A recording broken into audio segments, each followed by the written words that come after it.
Welcome back to Nadia's Notes, and I would like to read for you the Book of Esther. So it's traditional to read on Purim through the Megillah of Esther twice. Megillah, I think, means story.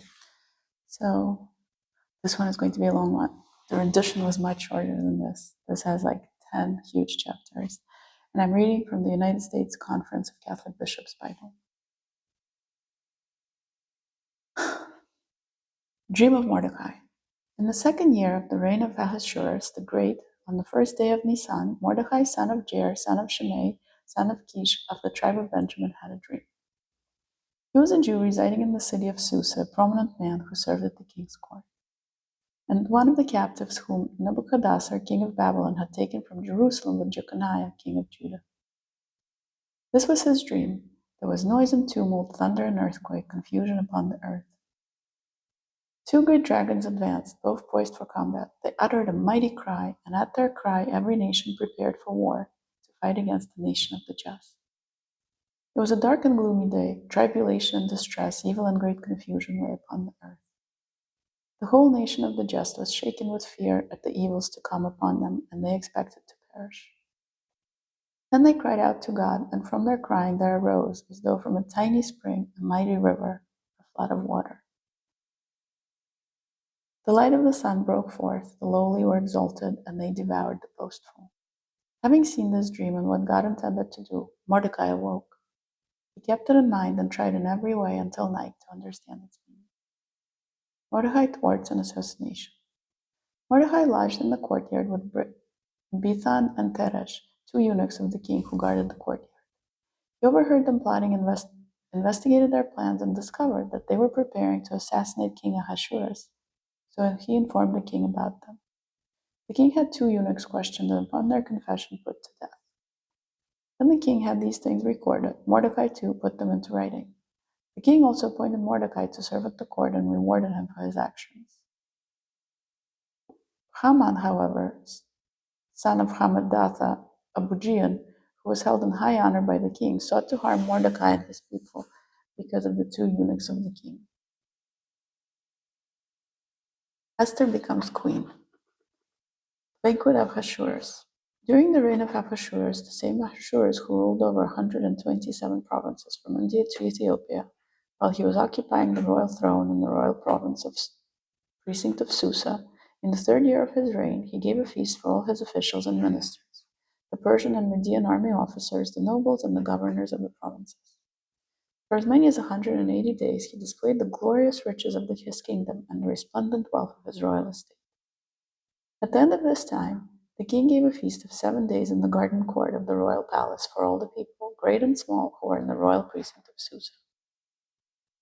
There were white cotton draperies and violet hangings held by cords of fine crimson linen from silver rings and marble pillars. Gold and silver couches were on a mosaic pavement which was of porphyry, marble, mother of pearl, and colored stones. Drinks were served in a variety of golden cups, and the royal wine flowed freely as befitted the king's liberality. By ordinance of the king, the drinking was unstinted, for he had instructed all the stewards of his household to comply with the good pleasure of everyone. Queen Vashti also gave a feast for the women in the royal palace of King Ahasuerus. Refusal of Vashti. On the seventh day, when the king was merry with wine, he instructed Mehuna, Bisfa, Harbona, Bigfa, Abagtha, Zethar, and Carcas, the 7 eunuchs who attended King Ahasuerus, to bring Queen Vashti into his presence, wearing the royal crown, that he might display her beauty to the populace and the officials, for she was lovely to behold. Queen Vashti refused to come at the royal order issued through the eunuchs. At this, the king's wrath flared up, and he burned with fury. He conferred with the sages who understood the times, because the king's business was conducted in general consultation with lawyers and jurists. He summoned Karshena, Shatar, Admath, Tarshish, Meres, Marsena, and Memucan, the 7 Persian and Median officials who were in the king's personal service and held first rank in the realm, and asked them, what is to be done by law with Queen Vashti for disobeying the order of King Ahasuerus issued through the eunuchs? In the presence of the king and of the officials, Memucan answered, Queen Vashti has not wronged the king alone, but all the officials and the populace throughout the provinces of King Ahasuerus. The queen's conduct will become known to all the women, and they will look with disdain upon their husbands when it is reported. King Ahasuerus commanded that Queen Vashti be ushered into his presence, but she would not come. This very day, the Persian and Median noblewomen who hear of the queen's conduct will recount it to all the royal officials, and disdain and rancor will abound. If it please the king, let an irrevocable royal decree be issued by him and inscribed among the laws of the Persians and Medes, forbidding Vashti to come into the presence of King Ahasuerus, and authorizing the king to give her royal dignity to one more worthy than she. Thus, when the decree that the king will issue is published throughout his realm, vast as it is, all wives will honor their husbands from the greatest to the least. This proposal pleased the king and the officials, and the king acted on the advice of Memucan. He sent letters to all the royal provinces, to each province in its own script, and to each people in its own language, to the effect that every man should be lord in his own home.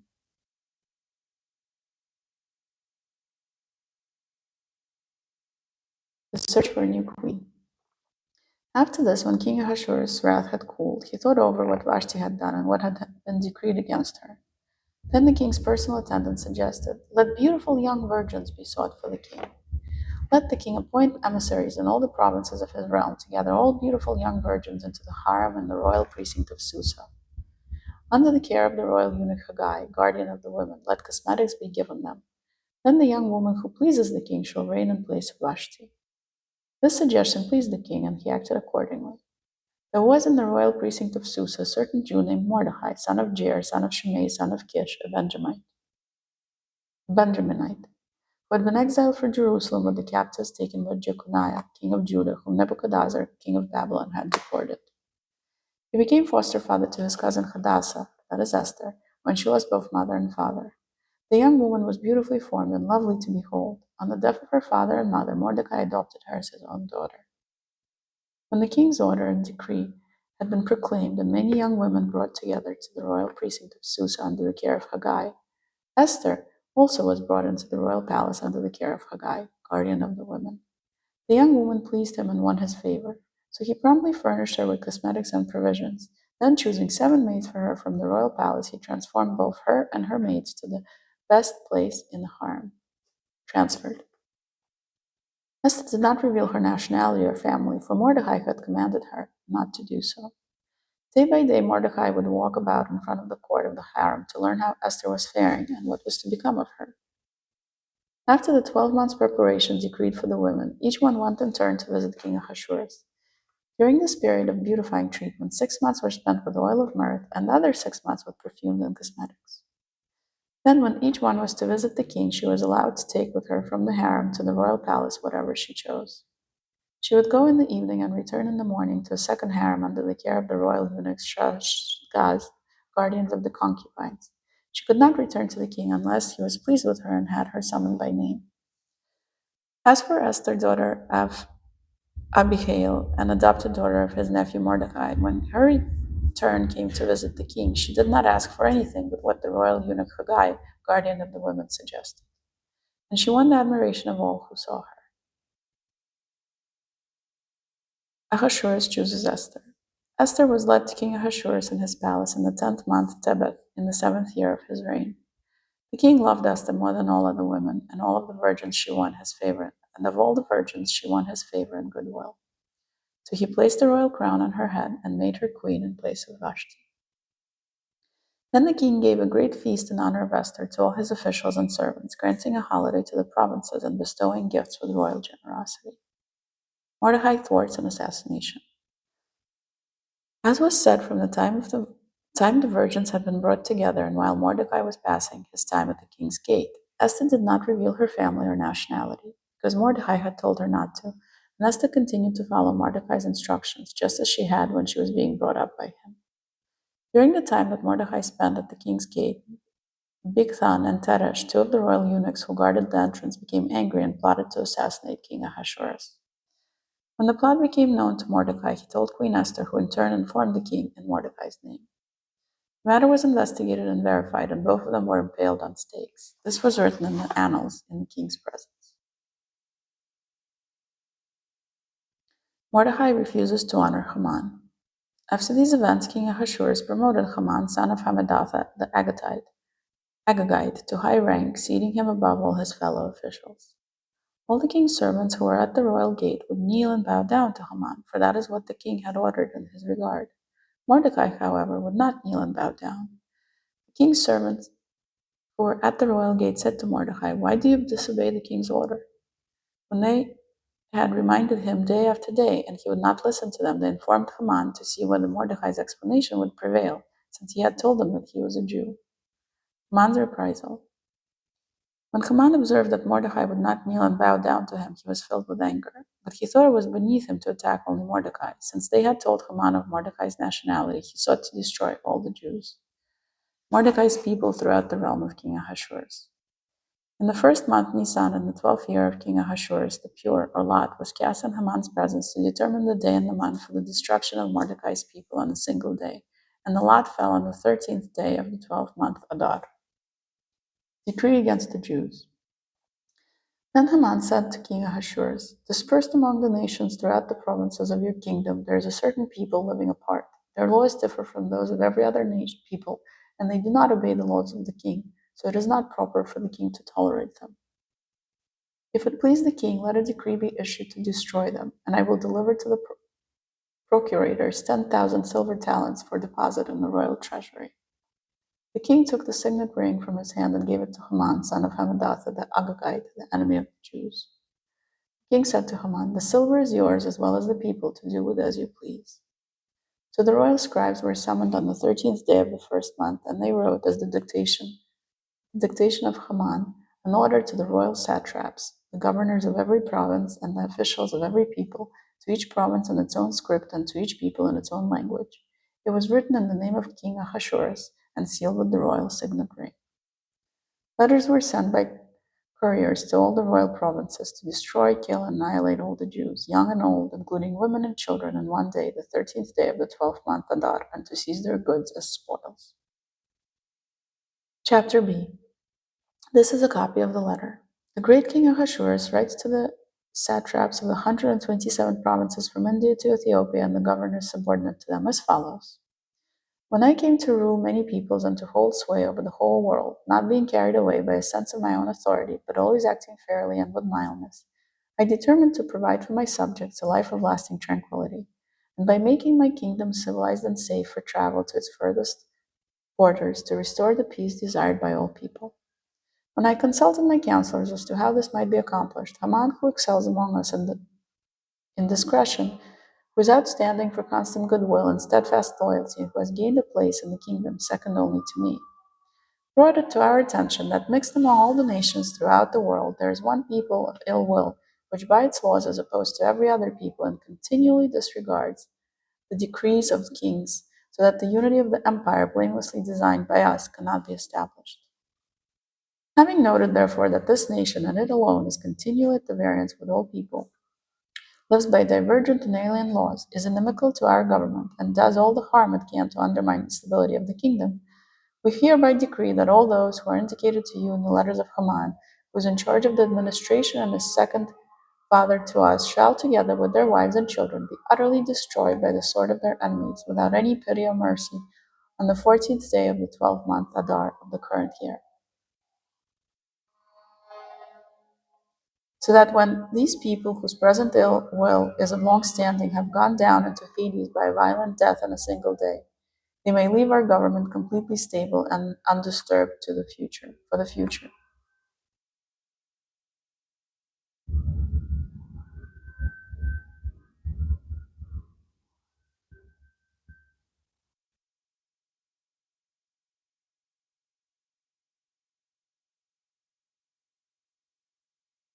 A copy of the decree to be promulgated as law in every province was published to all the peoples, that they might be prepared for that day. The couriers set out in haste at the king's command. Meanwhile, the decree was promulgated in the royal precinct of Susa. The king and Haman then sat down to drink, but the city of Susa was thrown into confusion. Mordecai exhorts Esther. When Mordecai learned all that was happening, he tore his garments, put on sackcloth and ashes, and went through the city, crying out loudly and bitterly. till he came before the royal gate, which no one clothed in sackcloth might enter. Likewise, in each of the provinces, wherever the king's decree and law reached, the Jews went into deep mourning with fasting, weeping, and lament. Most of them lay on sackcloth and ashes. Esther's maids and eunuchs came and told her. Overwhelmed with anguish, the queen sent garments for Mordecai to put on so that he might take off his sackcloth, but he refused. Esther then summoned Hathach, one of the king's eunuchs whom he had placed at her service, and commanded him to find out what this action of Mordecai meant and the reason for it. So Hathach went out to Mordecai in the public square in front of the royal gate, and Mordecai recounted all that had happened to him, as well as the exact amount of silver Haman had promised to pay to the royal treasury for the slaughter of the Jews. He also gave him a copy of the written decree for their destruction that had been promulgated in Susa to show and explain to Esther. Hathach was to instruct her to go to the king and to plead and intercede with him on behalf of her people. Hathach returned to Esther and told her what Mordecai had said. Then Esther replied to Hathach and gave him this message from Mordecai. All the servants of the king and the people of his provinces know that any man or woman who goes to the king in the inner court without being summoned is subject to the same law, death. Only if the king extends the golden scepter will such a person live. Now as for me, I have not been summoned to the king for 30 days. When Esther's words were reported to Mordecai, he had this reply brought to her. Do not imagine that you are safe in the king's palace, you alone of all the Jews. Even if you now remain silent, relief and deliverance will come to the Jews from another source. But you and your father's house will perish. Who knows, perhaps it was for a time like this that you became queen. Esther sent back to Mordecai the response. Go and assemble all the Jews who are in Susa. Fast on my behalf, all of you, not eating or drinking night or day for 3 days. I and my maids will also fast in the same way. Thus prepared, I will go to the king contrary to the law. If I perish, I perish. Mordecai went away and did exactly as Esther had commanded. The prayer of Mordecai. Recalling all that the Lord had done, Mordecai prayed to the Lord and said, Lord, Lord, King and ruler of all, everything is in your power, and there is no one to oppose you when it is your will to save Israel. You made heaven and earth and every wonderful thing under heaven. You are Lord of all, and there is no one who can resist you, the Lord.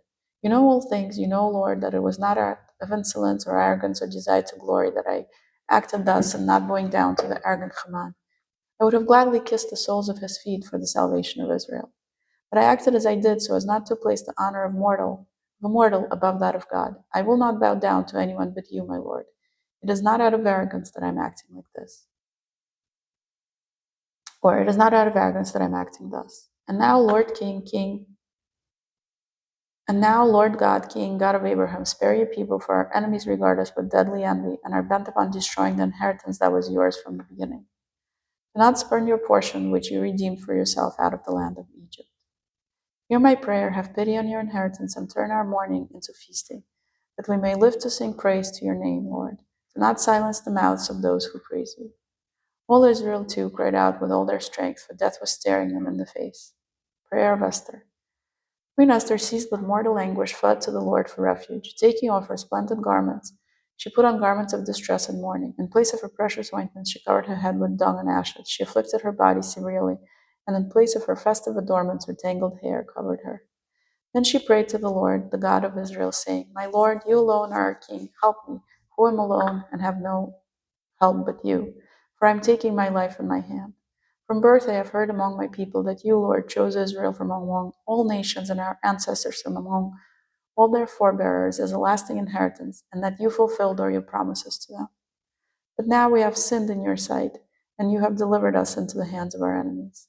Because we worshipped our gods, you are just, O Lord, but now they're not satisfied with our bitter servitude, but have sworn an oath to their idols, to do away with the decree you have pronounced, to destroy your inheritance, to close the mouths of those who praise you, to extinguish the glory of your house and your altar, to open the mouths of the nations, to acclaim their worthless gods, and to exalt a mortal king forever.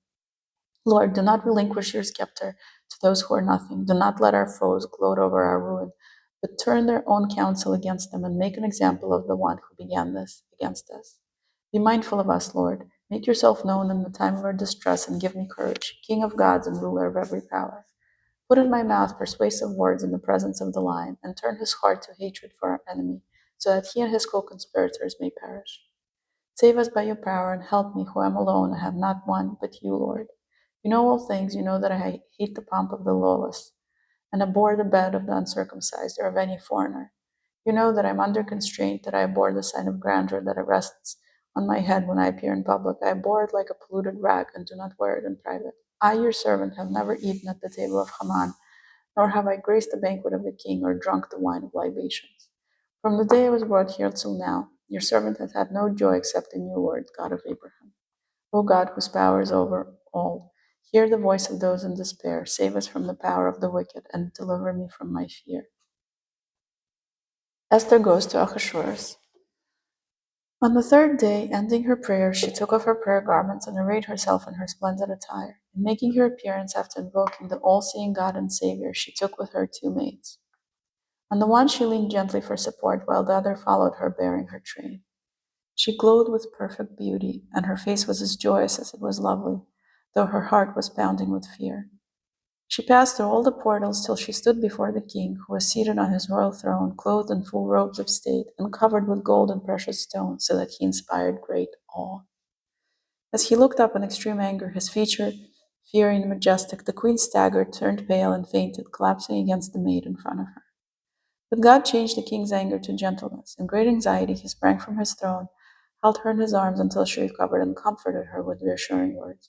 What is it, Esther? He said to her. I'm your brother. Take courage. You shall not die. This order of ours applies only to our subjects. Come near. Raising the gold scepter, he touched her neck with it, embraced her, and said, Speak to me. She replied, I saw you, my lord, as an angel of God, and my heart was shaken by fear of your majesty. For you are awesome, my lord, though your countenance is full of mercy. As she said this, she fainted. The king was shaken, and all his attendants tried to revive her. Now on the third day, Esther put on her royal garments and stood in the inner courtyard looking toward the royal palace, while the king was seated on his royal throne in the audience chamber facing the palace doorway. When he saw Queen Esther standing in the courtyard, she won his favor, and he extended toward her the gold scepter he held. She came up to him and touched the top of the scepter. Then the king said to her, What is it, Queen Esther? What is your request? Even if it is half of my kingdom, it shall be granted you. Esther replied, If it please your majesty, come today with Haman to a banquet I have prepared. The king ordered, Have Haman take haste to fulfill the wish of Esther. Haman's downfall. First banquet of Esther.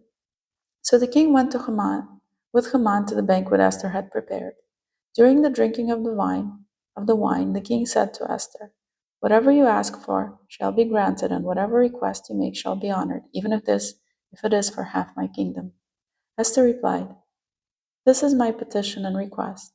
If I have found favor with the king, and if it pleases your majesty to grant my petition and honor my request, let the king come with Haman tomorrow to a banquet I will prepare, and tomorrow I will do as the king asks. Haman's plot against Mordecai. That day Haman left happy and in good spirits, but when he saw that Mordecai at the royal gate did not rise and showed no fear of him, he was filled with anger toward him. Haman restrained himself, however, and went home, where he summoned his friends and his wife Zeresh. He recounted the greatness of his riches, the large number of his sons, and how the king had promoted him and placed him above the officials and royal servants. Moreover, Haman added, Queen Esther invited no one but me to come with the king to the banquet she prepared. Again, tomorrow I am to be her guest with the king. But none of this satisfies me as long as I continue to see the Jew Mordecai sitting at the royal gate. His wife Zeresh and all his friends said to him, Have a stake set up, 50 cubits in height, and in the morning ask the king to have Mordecai impaled on it. Then go to the banquet with the king in good spirits. This suggestion pleased Haman, and he had the stake erected. Mordecai's reward from the king. That night the king, unable to sleep, asked that the chronicle of notable events be brought in. While this was being read to him, a passage occurred in which Mordecai reported Bigthan and Teresh, two of the royal eunuchs who guarded the entrance, for seeking to assassinate King Ahasuerus. The king asked, What was done to honor and exalt Mordecai for this? The king's attendants replied, Nothing was done for him. Who is in the court? The king asked. Now Haman had entered the outer court of the king's palace to suggest to the king that Mordecai should be impaled on the stake he had raised for him. The king's attendants answered him, Haman is waiting in the court, the king said. The king said, Let him come in. When Haman entered, the king said to him, What should be done for the man whom the king wishes to reward? Now Haman thought to himself, whom would the king wish to honor more than me? So he replied to the king, for the man whom the king wishes to honor, there should be brought the royal robe the king wore, and the horse the king rode with the royal crest placed on its head. The robe and the horse should be given to one of the noblest of the king's officials, who must clothe the man the king wishes to reward, have him ride on the horse in the public square of the city, and cry out before him, this is what is done for the man whom the king wishes to honor. Then the king said to Haman, hurry, take the robe and horse that you have proposed, and do this for the Jew Mordecai, who is sitting at the royal gate. Do not omit anything you proposed. So Haman took the robe and horse, clothed Mordecai, had him ride in the public square of the city, and cried out before him, this is what is done for the man whom the king wishes to honor. Mordecai then returned to the royal gate, while Haman hurried home, grieving with his head covered. When he told his wife Zeresh and all his friends everything that had happened to him, his advisers and his wife Zeresh said to him, if Mordecai, before whom you are beginning to fall, is of Jewish ancestry, you will not prevail against him, but will surely be defeated by him. Esther's second banquet. While they were speaking with him, the king's eunuchs arrived and hurried Haman off to the banquet Esther had prepared. So the king and Haman went to the banquet with Queen Esther. Again, on the second day, as they were drinking wine, the king said to Esther, whatever you ask, Queen Esther, shall be granted you. Whatever request you make, even for half the kingdom, shall be honored. Queen Esther replied, if I have found favor with you, O king, and if it pleases your majesty, I ask that my life be spared, and I beg that you spare the lives of my people. For we have been sold, I and my people, to be destroyed, killed, and annihilated. If we were only to be sold into slavery, I would remain silent, for then our distress would not have been worth troubling the king. King Ahasuerus said to Queen Esther, who and where is the man who has dared to do this? Esther replied, the enemy oppressing us is this wicked Haman. At this Haman was seized with dread of the king and queen. The king left the banquet in anger and went into the garden of the palace, but Haman stayed to beg Queen Esther for her life, since he saw that the king had decided on his doom. When the king returned from the palace garden to the banquet hall, Haman had thrown himself on the couch in which Esther was reclining, and the king exclaimed, will he also violate the queen while she is with me in my own house? Scarcely had the king spoken when the face of Haman was covered over. Punishment of Haman. Harbona, one of the eunuchs who attended the king, said, at the house of Haman stand a stake 50 cubits high. Haman made it for Mordecai, who gave the report that befitted the king. The king answered, impale him on it. So they impaled Haman on the stake he had set up for Mordecai, and the anger of the king abated. That day, King Ahasuerus gave the house of Haman, enemy of the Jews, to Queen Esther, and Mordecai was admitted to the king's presence, for Esther had revealed his relationship to her. The king removed his signet ring that he had taken away from Haman and gave it to Mordecai, and Esther put Mordecai in charge of the house of Haman. The Jewish victory and the Feast of Purim, the second royal decree. Esther again spoke to the king. She fell at his feet and tearfully implored him to revoke the harm done by Haman the Agagite and the plan he had devised against the Jews.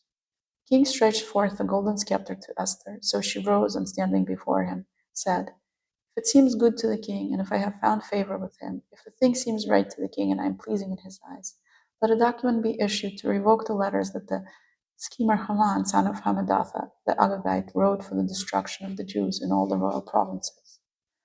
For how can I witness the evil that is to befall my people, and how can I behold the destruction of my kindred? King Ahasuerus then said to Queen Esther and to the Jew Mordecai, now that I have given us to the house of Haman, and they have impaled him on the stake because he was going to attack the Jews, you in turn may write in the king's name what you see fit concerning the Jews and seal the letter with the royal signet ring. For a decree written in the name of the king and sealed with the royal signet ring cannot be revoked. At that time, on the 23rd day of the third month, Sivan, the royal scribes were summoned. Exactly as Mordecai dictated, they wrote to the Jews and to the satraps, governors, and officials, the 127 provinces from India to Ethiopia, to each province in its own script and to each people in its own language, and to the Jews in their own script and language. These letters, which he wrote in the name of King Ahasuerus and sealed with the royal signet ring, he sent by mounted courier riding thoroughbred royal steeds. In these letters, the king authorized the Jews in each and every city to gather and defend their lives, to destroy, kill, and annihilate every armed group of any nation or province that might attack them, along with their wives and children, and to seize their goods as spoil. On a single day throughout the provinces of King Ahasuerus, the 13th day of the 12th month of Adar. Chapter E. The following is a copy of the letter. The great King Ahasuerus to the governors of the provinces and the 127 satrapies from India to Ethiopia, and to those who are loyal to our government. Greetings. Many have become more ambitious the more they were showered with honors through the bountiful generosity of their patrons. Not only do they seek to do harm to our subjects, but incapable of dealing with such greatness, they even begin plotting against their own benefactors. Not only do they drive out gratitude from among humankind, but with the arrogant boastfulness of those to whom goodness has no meaning, they suppose they will escape the stern judgment of the all-seeing God. Often, too, the fair speech of friends entrusted with the administration of affairs has induced many placed in authority to become accomplices in the shedding of innocent blood, and has involved them in irreparable calamities by deceiving with malicious slander the sincere goodwill of rulers. This can be verified in the ancient stories that have been handed down to us, but more fully when you consider the wicked deeds perpetrated in your midst by the pestilential influence of those undeserving of authority. We must provide for the future so as to render the kingdom undisturbed and peaceful for all people, taking advantage of changing conditions and always deciding matters coming to our attention with equitable treatment. For instance, Haman, son of Hammedatha, a Macedonian, certainly not of Persian blood and very different from us in generosity, was hospitably received by us.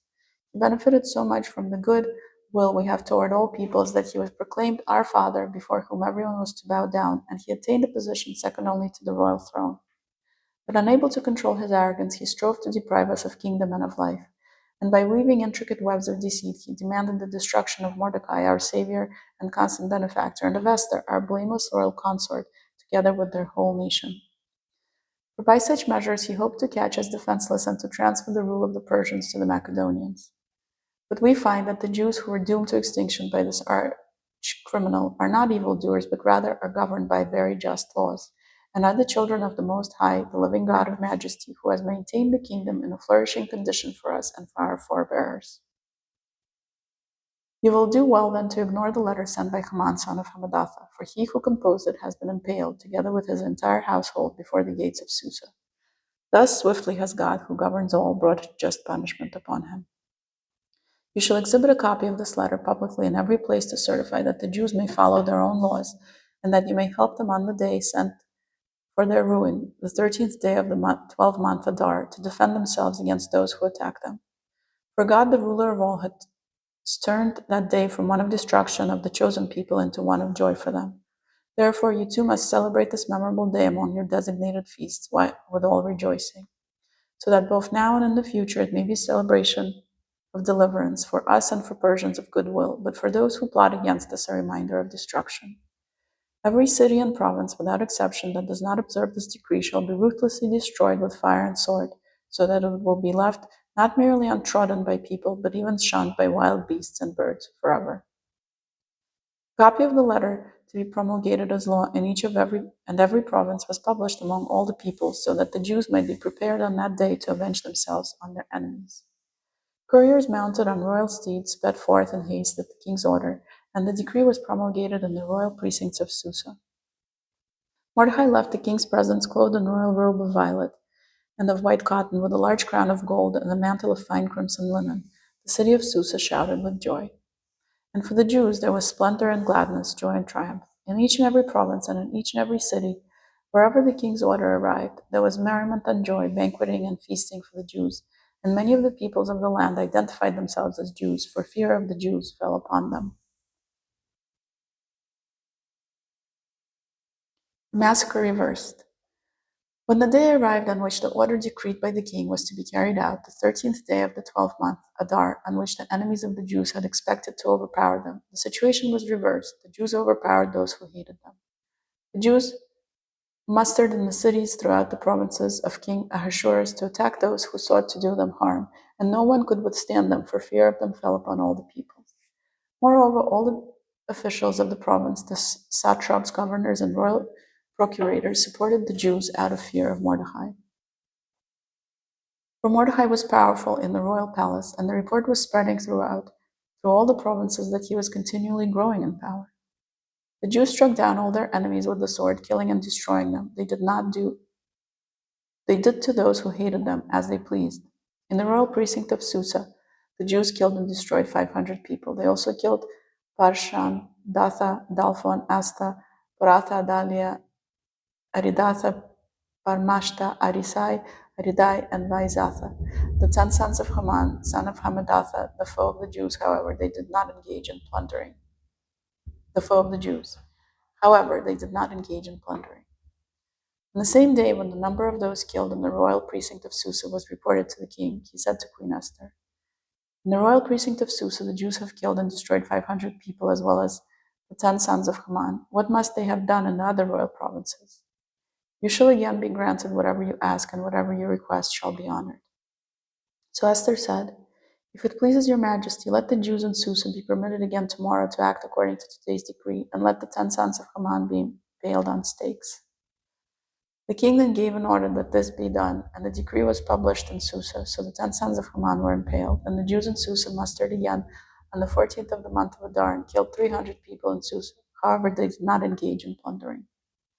The other Jews who dwelt in the royal provinces also mustered and defended themselves and obtained rest from their enemies. They killed 75,000 of those who hated them, but they did not engage in plunder. This happened on the 13th day of the month of Adar, the feast of Purim. On the 14th of the month they rested and made it a day of feasting and rejoicing. The Jews in Susa, however, mustered on the 13th and 14th of the month, but on the 15th they rested and made it a day of joyful banqueting. That is why the rural Jews who dwell in villages celebrate the 14th of the month of Adar as a day of joyful banqueting, a holiday on which they send food to one another. Mordecai recorded these events and sent letters to all the Jews, both near and far, in all the provinces of King Ahasuerus. He ordered them to celebrate every year both the 14th and the 15th of the month of Adar, as the days on which the Jews obtained rest from their enemies, and as the month which had turned for them from sorrow into joy, from mourning into celebration. They were to observe these days with joyful banqueting, sending food to one another and gifts to the poor. The Jews adopted as a custom what they had begun doing, and what they had begun doing, and what Mordecai had written to them. Epilogue: The Rise of Mordecai. Summary of the story.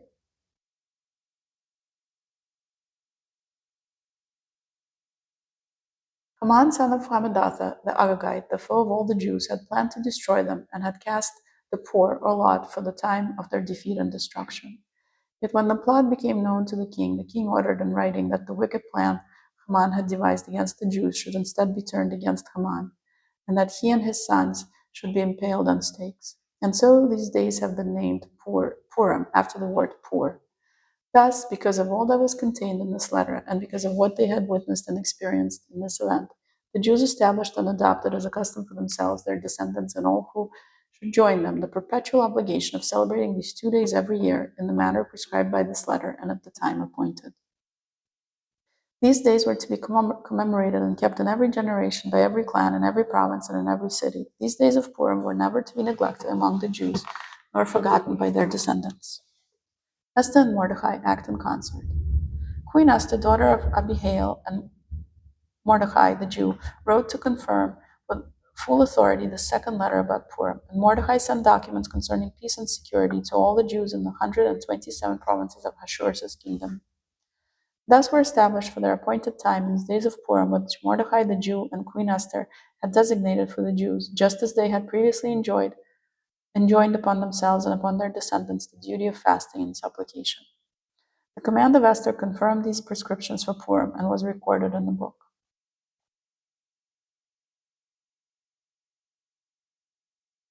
The rise of Mordecai completed. King Ahasuerus levied a tax on the land and on the islands of the sea. All the acts of his power and valor, as well as a detailed account of the greatness of Mordecai, whom the king promoted, are recorded in the chronicles of the kings of Media and Persia. The Jew Mordecai was next in rank to King Ahasuerus, in high standing among the Jews, popular with many of his kindred, seeking the good of his people, and speaking out on behalf of the welfare of all his descendants. Mordecai's dream fulfilled. Then Mordecai said, This is the work of God. I recall the dream I had about these very things, and not a single detail has been left unfulfilled. The tiny spring that grew into a river, and there was light and sun and many waters. The river is Esther, whom the king married and made queen. The two dragons are myself and Haman. The nations are those who assembled to destroy the name of the Jews. But my people is Israel, who cried to God and was saved. The Lord, the Lord saved his people and delivered us from all these evils. God worked signs and great wonders such as have not occurred among the nations. For this purpose he arranged two lots, one for the people of God, the second for all the other nations.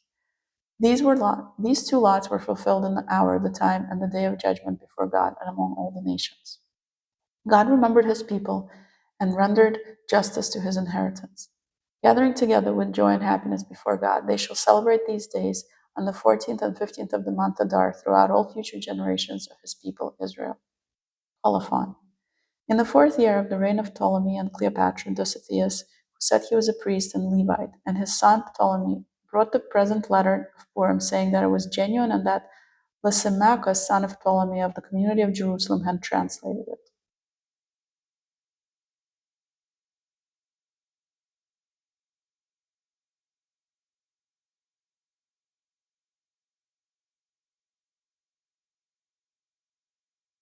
This is it. Thank you so much for all of you who stayed with me and who were happy to hear the Book of Esther read. Thank you, thank you, thank you. Please subscribe, please leave a comment. Please like the videos. Thank you.